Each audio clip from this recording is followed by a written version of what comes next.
శ్రీశైల క్షేత్రంలో వచ్చింది. శ్రీశైల క్షేత్రంలో అంతర్వాహిని మీకు కనపడదు. బుడ బుడ బుడ బుడ బుడ బుడ బుడ శబ్దం వస్తుందంటారు పెద్దలు.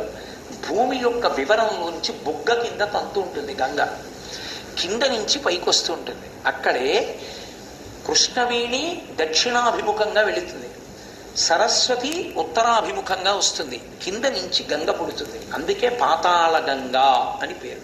పాతాళంలోంచి గంగ పైకొచ్చి 3 కలుస్తాయి.